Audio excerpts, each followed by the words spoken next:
Welcome to BR Ambedkar open university degree first year first semester economics students.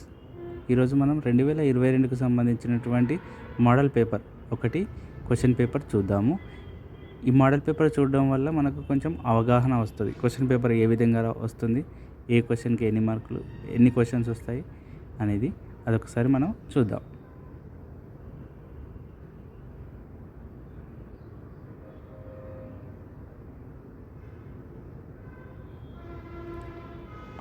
ఇది English medium and Telugu medium రెండు మీడియాలకు సంబంధించినటువంటి question paper.